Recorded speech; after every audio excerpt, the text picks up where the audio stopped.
बच्चे बेटा chapter 10 that is about trigonometric identities, sum and difference of angles बेटा। Chapter 10 बेटा ये फार्मूला बेस्ड चैप्टर है।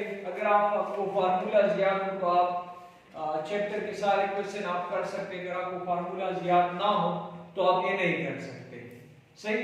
अब बेटा ट्रिग्नोमेट्रिक आइडेंटिटीज, ट्रिग्नोमेट्री तो आपको पता है, फिर आप उसको चैप्टर 11 में डिटेल से पढ़ेंगे, क्योंकि chapter 11 that is related to the application of trigonometry. Trigonometry means measurement of triangle, यानी इसमें आप ट्रायंगल के मेजरमेंट आप करेंगे, ये ग्रीक लेटर है। अब बेटा आइडेंटिटीज क्या है? आइडेंटिटीज यार फिर आप चैप्टर 12 में हम पढ़ेंगे कि identity is an equation which is true for all values of variable. अगर उसमें वेरिएबल इन्वॉल्व है, अगर आपके पास उसमें फिर आपके पास ट्रिग्नोमेट्रिक आइडेंटिटीज भी है, यानी वो है इक्वेशन। अगर आप ये देख ले sin square theta plus cos square theta equal to 1, ये आप लोगों ने 10th क्लास में ट्रिग्नोमेट्री में पढ़ा होगा कि दैट इक्वल टू 1। इसको हम बाय पाइथागोरस थ्योरम इसको प्रूव कर सकते हैं कि how this is equal to 1। अब तो इसको आप कहते हैं आइडेंटिटी, तो that is the trigonometric identities. तो इसमें आप चैप्टर 10 ही ट्रिग्नोमेट्रिक आइडेंटिटी से रिलेटेड है। तो अगर आपसे कोई पूछ ले कि व्हाट इज आइडेंटिटी यानी ट्रिग्नोमेट्रिक आइडेंटिटीज या what is identities, identity is an equation which is true for all values of variable, जो तमाम की तमाम वैल्यूज के लिए वो ट्रू। अच्छा, अब यहां जो कि डिस्कस करेंगे ट्रिग्नोमेट्री, तो जाहिर बात है इसमें आप ट्रायंगल लेंगे। अब यहां से मैंने यहां राइट एंगल ट्रायंगल लिया जिसमें एंगल आपके पास 90 डिग्री का हो। अब यहां से मैंने थीटा लिया हुआ है। अब यहां याद रख ले बेटा, एंगल की जो अपोजिट साइड होगा, अपोजिट साइड जो है इसको आप परपेंडिकुलर कहेंगे। इसको आप क्या कहेंगे? परपेंडिकुलर। और इसको से आपने y से कहा कि ये y है, ये आपके पास क्या है? ये साइड है। इसके साथ जो साइड होगा एडजेसेंट साइड, इसको आप बेस कहेंगे। And the third side is known as the hypotenuse. अब ट्रिग्नोमेट्रिक रेशियो तो आपके पास क्या है? sin theta. आप लोगों ने सुना होगा 10th क्लास में sin theta, cos theta, secant theta, cosecant theta, cotangent theta. तो ये आपके ज़हन में है, वही चीजें हम यहां डिस्कस करेंगे, इन्हें लेंगे। फिर आप इसको फिर फर्दर आप चैप्टर 12 में स्टडी करेंगे ट्रिग्नोमेट्रिक फंक्शंस। जिस तरह आप लोगों ने चैप्टर 8 में डिस्कस किया कि आपके पास फंक्शन क्या है, तो फिर वहां डिस्कस करेंगे trigonometric function. Trigonometric function sine भी फंक्शन है, cos भी फंक्शन है, उस पर हम डिस्कशन करेंगे। अगर फंक्शन है तो उसका डोमेन रेंज भी होगा।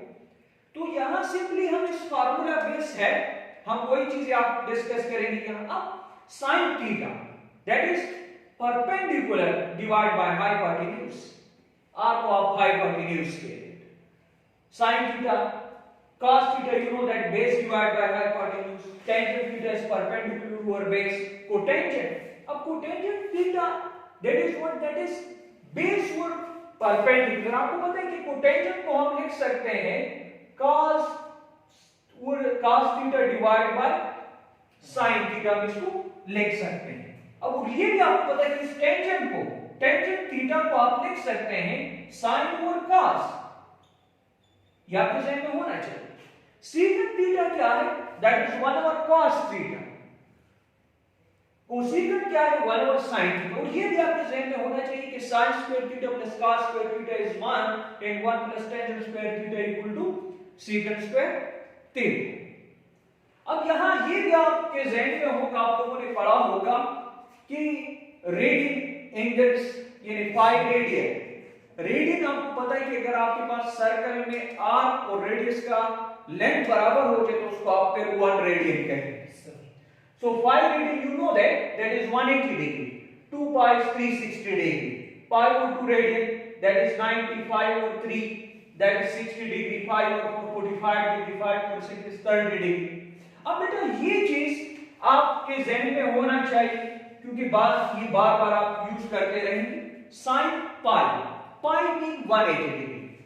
अब ये आपके लिए मेरी तरफ से एक असाइनमेंट सा होगा कि आप देख लें कि सर्कल में, क्योंकि आप लोगों ने 10th क्लास में पढ़ा है, क्या आप इस पर सोच लें कि y sin pi 0, जिस पर आप सोच लें कि y sin pi 0 and cos pi is -1, जिस तरह मैंने ये लिखा है, why sin pi by 2 is 1, why, इस पर आप सोचिए कि why, ये तो नहीं कि आप कैलकुलेटर पर चेक करेंगे कि sin pi by 2 that is 1 in 90, इस पर आप सोच लें कि how this is 0, how this is 1, sin 2 pi that is 0, cos pi by 2 that is 0, cos 3 over 2 pi into 270 degree that is 0, sin 0 is 0.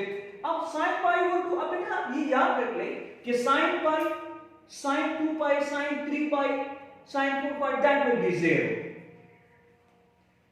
अब अगर pi over 2 आ जाए तो sin pi over 2 that is 1, 3 over 2 pi जब आप लेंगे sin 3 over 2 pi that will be -1. इसके बाद 5 into 2 pi फिर 1 आएगा आपके पास, फिर उसके बाद -1 इस तरह आप लेंगे. अब sin 0 is 0 और cos 0 is 1, ये नोट कर cos 0 that is 1, cos 0 आपके पास क्या है, ये 1 है. अब cos 0 is 1, cos pi is what, -1, cos 2 pi is 1, cos 3 pi फिर -1 होगा, cos 4 pi will be 1, फिर आप इस तरह जाएंगे. Next sin cos pi over 2 that is 0, क्योंकि वहां pi by 2 पर 1 था ना sin पर, तो यहां cos में क्या होगा, that will be 0. 3 over 2 pi लेंगे ना, जब 2 और 2 हो so that will be cos की वैल्यू क्या होगा, 0 होगा. तो ये चीजें भी आपको याद होनी चाहिए.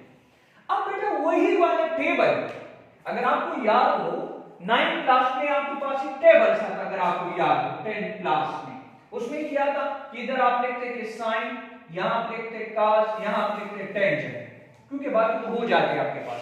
अब sin 30 डिग्री, अगर थीटा 30 डिग्री है सो दैट इज 1/2, और ये आपके पास क्या है 45 है, इसके बाद that is 1/2 square root. 60 degree में क्या होगा, that is 3 square root over 2. तो cos के इसको क्या लिखेंगे, रिवर्स ऑर्डर में लिखेंगे, अगर आपको ये याद है. और ये क्या हो जाएगा 1/3 स्क्वायर रूट, और ये आपके पास क्या होगा 1 होगा, और ये आपके पास होगा 3 स्क्वायर रूट. तो ये भी आपको याद होनी चाहिए, यानी sin 30 degree that is 1/2, sin 45 1/2 square root, cos 60 sin 60 3 square root over 2. फिर cos के लिए आप उसको रिवर्स ऑर्डर में, तो tangent that is 1/3 square root 1 3 square root. तो ये चीज आपको याद होनी चाहिए. अब बेटा अब ये एक्सरसाइज जो है आपके पास, exercise 10.1 that is based on this formulas, यानी इस पर ये बेस है. अगर आपको ये याद है तो आप कर सकते हैं. अब यहां क्या है, सम ऑफ द एंगल्स है, तो इसको आप प्रोडक्ट यानी इसमें आप कन्वर्ट करेंगे, sin of alpha plus beta that is sin alpha cos beta plus cos alpha sin beta. जब sin of alpha plus beta हो, sin हो, एंगल्स एड हो, तो sin cos cos sin होगा. अगर प्लस है तो प्लस आएगा, अगर माइनस है तो माइनस आएगा. अगर sin हो, sin of alpha plus beta, sin of alpha minus beta, अगर प्लस है तो प्लस आएगा, अगर माइनस है तो माइनस आएगा. रूटीन क्या होना चाहिए, practice sin cos cos sin, यानी sin है तो sin cos cos sin, यहां प्लस है तो प्लस आएगा, अगर माइनस है तो माइनस आएगा. तो जब sin हो, sin of alpha plus beta हो या माइनस हो, तो sin cos cos sin का कैसे, एक sin एक cos फिर एक cos फिर एक sin, फिर एक तो आप चेंज करते रहेंगे ना. अगर प्लस है तो प्लस आएगा, अगर माइनस है तो माइनस आपको आएगा. अब नेक्स्ट cos है, तो जब cos आ जाए एंगल एड हो या सब्ट्रैक्ट हो, तो आपके से किया जाना चाहिए कि cos जब हो तो cos cos sin sin होगा, cos cos sin sin होगा. तो ये हो जाएगा cos alpha cos beta, plus हो तो माइनस आएगा, माइनस हो तो प्लस आएगा. तो जब sin हो तो sin cos cos sin होगा, अगर प्लस है तो प्लस आएगा, अगर माइनस है तो प्लस आएगा, और माइनस है तो माइनस ही आएगा. sin cos में क्या है, cos of alpha plus beta, तो फिर cos cos sin sin होगा, अगर प्लस है तो माइनस आएगा, अगर माइनस है तो प्लस मिलेगा. तो ये इस तरह आप याद रखेंगे.